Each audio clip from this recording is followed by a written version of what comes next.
Ever wonder what happens when you take the 90s anti-hero trope, crank it up to 11, and then launch it into space?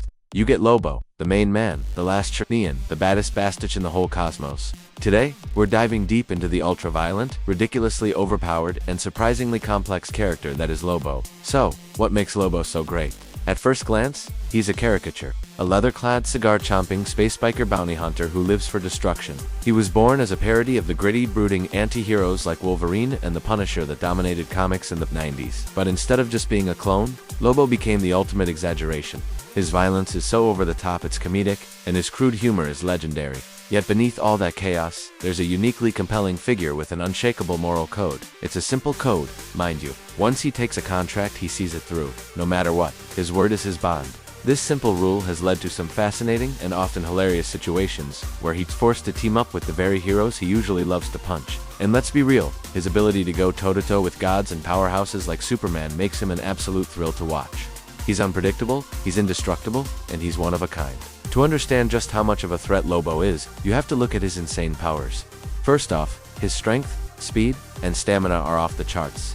We're talking about a guy who can slug it out with Superman and not even break a sweat. He once towed a planet. He simply does not get tired, ever. But his most famous ability is his healing factor and immortality. Lobo can regenerate from practically any injury, almost instantly. You can blow him up, chop him into bits, or even reduce him to a puddle of goo, and he'll come back. A single drop of his blood is enough to grow a whole new Lobo. In fact, he is so good at coming back from the dead that he has been permanently banned from both heaven and hell. Neither side could handle him, so now, he literally can't die. But don't let his brutish appearance fool you. Behind that frog-you attitude is a genius-level intellect, especially when it comes to destruction and engineering.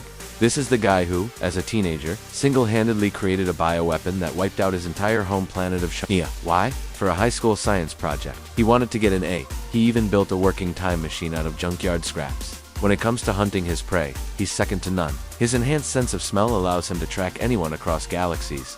As a fighter, he's a master of countless combat styles and wields his signature chain and hook with deadly precision. He's also packing an arsenal of firearms and explosives, including mini-nukes he casually keeps in his boots. On top of all that, he doesn't need to eat, sleep, drink, or even breathe.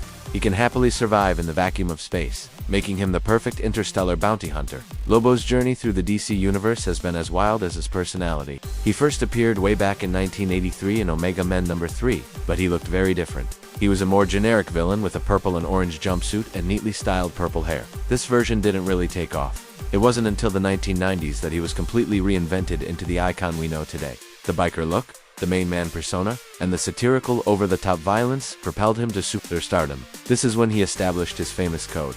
He never breaks his word. This one rule added a layer of bizarre integrity to his character, often forcing him to protect the innocent or fight alongside heroes if a contract demanded it. Then came the New 52 reboot, which tried to change him again. This new version was a sleeker, more sophisticated, and frankly, less fun version of Lobo. Fans were not happy, and DC listened. During the Rebirth era, it was revealed that the New 52 Lobo was an imposter, and our classic cigar-chomping main man returned to beat the tar out of him and reclaim his title. But perhaps the most enduring and endearing part of his character is the one thing that seems completely out of place: his absolute love for space dolphins. These are the only creatures in the entire universe that he genuinely cares for and will protect with his life. It's a hilarious and surprisingly sweet contradiction that adds a hidden layer of humanity, or at least something resembling it, to this agent of chaos. Given his personality, you wouldn't think Lobo has many friends, and you'd be mostly right. He's a lone wolf by nature. His closest allies are, of course, the space dolphins. They are his soft spot. Beyond them, he has a strange, antagonistic friendship with the Green Lantern, Guy Gardner. Lobo respects Guy's wild man attitude, and their interactions are always explosive and entertaining. For a time, Lobo is a reluctant member of the interstellar police force called Legion, or Legion. If you must say, but only because he was tricked into it. He's also had temporary stints with the Justice League and the Suicide Squad, usually when a contract or a common enemy forced his hand. These team-ups are always tense, with everyone just waiting for Lobo to finally snap. When you live a life like Lobo's, you make a lot of enemies. At the top of his list is Vril Dox, the brilliant and manipulative leader of Legion. Dox is the one who tricked Lobo into service and later found a way to neutralize his ability to clone himself from his blood. The hatred between these two is deep and personal. Of course, there's Superman. As one of the few beings who can match Lobo's power, they've clashed many, many times. Lobo loves picking a fight with a Man of Steel just to prove he's the toughest guy around. Then there are the more bizarre adversaries. There's a hero named Goldstar, a ridiculously goody-goody character whose pure virtue literally makes Lobo sick. Their fights are always a hilarious clash of ideals. Digging into his origin, we find Miss Trib, his 4th grade teacher. He committed genocide on his entire planet, just to impress her for a science fair. He got an A, by the way. And finally, Lobo has fought so many demons, gods, and cosmic entities that he's become a problem for the afterlife itself.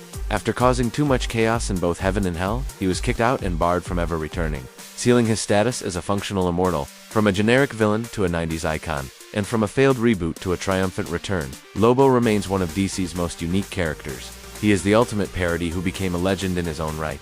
He's a walking contradiction, a destructive force with an unbreakable code, a mindless brute who's secretly a genius, and a mass disruptor and destroyer who will go to war for a space dolphin. He's rude, he's crude, but you can't deny he's unforgettable.